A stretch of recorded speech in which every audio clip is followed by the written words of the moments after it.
बच्चों कल की क्लास में हमने जो पढ़ा था वो मैंने आपको स्पेक्ट्रम बताया था, इमिशन स्पेक्ट्रम, एब्जॉर्प्शन स्पेक्ट्रम, और फॉर्मूला हम लोग डिराइव किए थे कि एक ऑर्बिट से दूसरा ऑर्बिट में अगर कोई इलेक्ट्रॉन जाता है तो जो एक ऑर्बिट से दूसरा ऑर्बिट में इलेक्ट्रॉन जाता है जिसको हम लोग बोलते हैं इलेक्ट्रॉनिक ट्रांजिशन, तो उसके लिए कितनी एनर्जी चाहिए एक ऑर्बिट से दूसरा ऑर्बिट में जाने के लिए, या लोअर ऑर्बिट से हायर ऑर्बिट में जाने के लिए कितनी एनर्जी एटम को गेन करना पड़ेगा, या हायर टू लोअर में आएगा तो कितनी लूज करेगा, और जो लाइट एमिट या एब्जॉर्ब होगी उसका फ्रीक्वेंसी क्या होगा, वेवलेंथ क्या होगा, वेव नंबर क्या होगा, ये सबसे रिलेटेड फॉर्मूले हम लोग ने कल पढ़ लिए। ठीक है, ये बहुत इंपॉर्टेंट टॉपिक था। अभी जो हम पढ़ने जा रहे हैं ये भी बहुत इंपॉर्टेंट और इंटरेस्टिंग टॉपिक है। ठीक है, ये जो हम पढ़ने जा रहे हैं वो है एक्चुअल में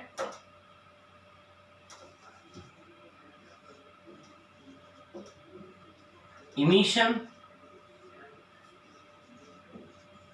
स्पेक्ट्रम ऑफ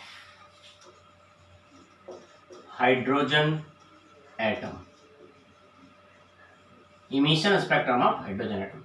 बच्चों यहां पर जो आपको बताने जा रहा हूं emission spectrum of hydrogen atom, यहां पर जो मैं आपको बताने जा रहा हूं इसमें सबसे पहली चीज यही है कि जो आप पिछली क्लास में जो आप पढ़ रहे थे, जो आपको लग रहा था कि भाई हाइड्रोजन एटम में तो एक ही ऑर्बिट होता है, तो फिर हाइड्रोजन एटम के पास इतने सारे ऑर्बिट कहां से आए? भाई हाइड्रोजन एटम में एक ही ऑर्बिट होता है, उतने सारे ऑर्बिट कहां से आ गए? यही मैं अब आपको बताने जा रहा हूं। ठीक है, इस चीज को समझिए। देखिए क्या होता है, मान लीजिए 80 स्टूडेंट्स का ग्रुप है, 80 स्टूडेंट्स हैं और उनको 10 स्टूडेंट्स के 8 ग्रुप्स में डिवाइड कर दिया गया। ठीक है, हमारे पास 80 स्टूडेंट्स हैं और उसको 10 स्टूडेंट्स के 8 ग्रुप में डिवाइड कर दिया गया। ठीक, हर स्टूडेंट की हाइट इक्वल है। थोड़ा समझना, ध्यान सुनना, बहुत सरल चीज है। मैं आपको क्या एक्सप्लेन करने जा रहा हूं कि ये क्या है, emission spectrum of hydrogen atom, और हाइड्रोजन एटम के हम 9 ऑर्बिट्स बनाए हैं। ये मान लीजिए उसके 8th ऑर्बिट है, 9th ऑर्बिट है, तो हाइड्रोजन एटम में 9th ऑर्बिट बन गया। हाइड्रोजन में तो एक ही ऑर्बिट होता है, तो 9 ऑर्बिट्स कहां से बन गए, यही मैं आपको एक्सप्लेन करने जा रहा हूं। ध्यान से, इत्मीनान से सुनिए। होता क्या है कि हमारे देश की एक खासियत है, देश में, अब मैं तो ज्यादा घुमा नहीं हूं, फिलहाल छत्तीसगढ़ में ही तो मैं देखता हूं कि अगर किसी का घर मेन रोड में है, किसी का घर अगर मेन रोड में है तो उसको अधिकार मिल जाता है कि जब उसके यहाँ कोई फंक्शन हो तो वो रोड का एक हिस्सा ऑक्यूपाई कर ले। जैसे मान लो शादी हो रही तो टेंट लगा के ऑक्यूपाई कर लेते हैं और बिल्कुल अधिकार के साथ वहां रहते हैं।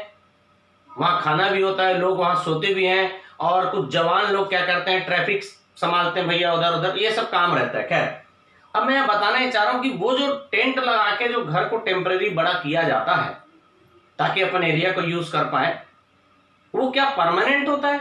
नहीं, वो टेम्परेरी होता है। जब शादी खत्म होती है टेंट उखड़ जाता है, फिर से दोनों तरफ का रोड चालू हो जाता है।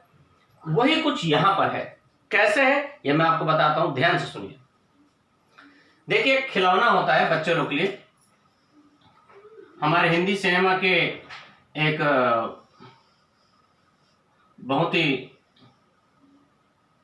प्रसिद्ध कलाकार राजकुमार जाने वो, तो वो एक पाइप यूज करते थे। पाइप ऐसे सिगार टिक पे जो रहता है पीने के लिए, ठीक है, तो वैसी बच्चों के लिए खिलौना बनाया जाता है। मतलब बच्चों को बचपन से पाइप सिखाया नहीं जाता, खिलौना है। तो वो क्या रहता है, बास्केटबॉल टाइप का रहता है। ठीक है, ऐसे ऐसे ऐसे, और इसमें एक बॉल हवा में उड़ती है। यहाँ से आप फूंक मारेंगे तो बॉल हवा में उड़ती है। ठीक है, तो ऐसे ऐसा जो खिलौना है ये ऐसे 80 स्टूडेंट्स के पास है। ठीक है, और 80 स्टूडेंट्स की हाइट इक्वल है, हर स्टूडेंट की हाइट इक्वल है, सबके पास ऐसा वाला खिलौना है। आप फूकोगे तो बॉल ऊपर उठेगी। और 80 स्टूडेंट को 10-10 स्टूडेंट के 8 ग्रुप्स में डिवाइड कर दिया गया। ठीक है, अब मैं सब जो बच्चे हैं, मैं जो बता रहा हूं उसको ध्यान से सुनिए, बहुत काम की बात है। अब क्या किए, मैं हर ग्रुप को ट्रेनिंग दे रहा हूं कि आपको कितना फूक मारना है, क्योंकि मेरे को स्टेप बनाना है। तो मैं क्या किया, मैं बच्चे लोग बोला मैं जब तक सीटी मारूंगा तब तक आप धीरे धीरे करके फूक बढ़ाते जाना। तो ये जैसा मेरा सिगार वाला खिलौना है, ठीक है, मैं पहला स्टूडेंट हूं, तो मैं फूक मारा तो मेरा जो बॉल था वो इतना ऊपर उठ के आया। ठीक है, यहां तक ये लेवल बॉल था, फूक मारा तो इतना ऊपर उठ के आया, जैसे ये ऊपर उठ गया। ठीक है, तो वैसे करके क्या किया, जो 10 बच्चे थे 10 को बोला भाई पहले वाले को मैं बोल दिया फूंक मारो, तो पहले वाले का बॉल इतना ऊपर आ गया। फिर उसके बाजू में जो 10 लोग, उस ग्रुप के 10 लोग थे, उन सबको बोला भाई इसकी बॉल जितने हाइट आ रही है आप भी इतना ही फूंक मारो कि आपकी बॉल भी उतना ही हाइट में आए। ठीक, तो 10 बच्चों का बॉल कैसे हो गया, ये मान लीजिए उनका सिगार का लेवल है, ठीक है, ये ऐसा सिगार है समझ लीजिए, ऐसा ये जो बास्केट बना सिगार का, तो 10 बच्चों की बॉल क्या है, एक हाइट में ऐसा अरेंज हो गई। ठीक, अब उनको बता दिया भाई आपको कितना फूंक मारना है। ठीक, उसके फिर मैं सीटी मारा, अब फूंक मारना बंद करो, तो उनको समझ में आ गया भाई हमको इस लेवल तक फूंक मारना है। अगले जो 10 बच्चों का ग्रुप था, अब मैं इसी को बताते जाता हूं। पहले बच्चों के ग्रुप को मैं क्या बोला, इतने हाइट में आप फूंक मारिए। दूसरे 10 बच्चों के ग्रुप को बोला कि आप इतने हाइट में फूंक मारिए। तीसरे 10 बच्चों के ग्रुप को बोला मैं और ज्यादा फूंक मारिए। तो पहले वाले में क्या होगा, ऐसे करके लेयर बन जाएगा एक, क्योंकि पहले वाले कम फूंक मार रहे हैं, दूसरे वाले जो ग्रुप के बच्चे ज्यादा फूंक मार रहे हैं, इस यहां पर उनकी बॉल आके अटकेगी। तीसरे वाले ग्रुप के जो बच्चे हैं वो और ज्यादा फूंक मारेंगे, तो उनकी बॉल इस हाइट में आके अटकेगी। ठीक है, तो मैं सबको क्या किया, हर ग्रुप के फर्स्ट मेंबर को बताता था भाई इतना फूंक मारो, और बच्चे 9 बच्चों को बताता था भाई इसको आप मिलाओ, इतना फूंक मारो कि आपके लेवल में। तो पहला वाला जो ग्रुप है क्या है, वो इस हाइट तक अपने बॉल को हवा में रखता है। दूसरा वाला ग्रुप क्या करता है, इस हाइट तक रखता है। तीसरा वाला ऊपर, चौथा ऐसे ऐसे करके ऐसे। तो पहले मैं सबको अलग अलग ट्रेनिंग दे दिया। उसके बाद अब मेरे पास कितने ग्रुप हो गए, 8 ग्रुप। हर ग्रुप को मैं ट्रेनिंग दिया कि आपको किस हाइट तक बॉल ले जाना है, आपको ये मेंटेन करना है कि एक ग्रुप में पर्टिकुलर बॉल का जो हाइट है वो फिक्स होना चाहिए। ठीक है, अब मैं बोला जब मैं अब सीटी मारूंगा, मैं क्या किया 8 बार सीटी मार के 8 बार ट्रेनिंग दे दिया सबको। अब मैं बोला अब मैं सीटी मारूंगा, तो जिसको जितने जोर से फूंक मारने बोला हूं उतने जोर से एक बार में सब फूंक मारना। अब मैं सीटी मारा, तो जिसको जितना बताया तो उतना ही फूंक मारा। तो ऐसे करके अलग अलग लेवल नहीं बन जाएगा। पहले जो 10 बच्चों का ग्रुप था वो कम फूंक मारा, तो उसका बॉल 10 बॉल इतने ऊपर में हवा में है। अगले जो 10 बच्चों का ग्रुप है उनको ज्यादा फूंक मारने बोला था, तो उनकी बॉल इस लेवल में आके अटकी हुई है, और ज्यादा ऐसे, इससे ज्यादा हाइट नहीं मेरा। ठीक, तो मतलब क्या होगा, 10-10 बॉल का ऐसे ऐसे लेयर नहीं बन जाएगा। ठीक, चूंकि हर बच्चे की हाइट बराबर है, इसलिए सब एक ही बराबर मतलब हाइट से फूंकना चालू किए थे। पर हर ग्रुप का जो बॉल का लेवल है अलग अलग आके इसलिए अटका क्योंकि जो सबसे पहला ग्रुप था वो थोड़ा कम फूंक मारता था, ये थोड़ा ज्यादा एनर्जी देता था फूंक मार के, ये और ज्यादा एनर्जी, उसके बाद वाला और ज्यादा एनर्जी। मतलब जिस ग्रुप के बच्चे ज्यादा विंड एनर्जी देते थे, हवा से ज्यादा एनर्जी देते थे, उनकी बॉल ज्यादा हवा में ऊपर आती थी, और जो कम एनर्जी देते थे उनकी जो बॉल है वो कम हवा में आती थी, कम ऊंचाई में आती थी। इतनी बात क्लियर है।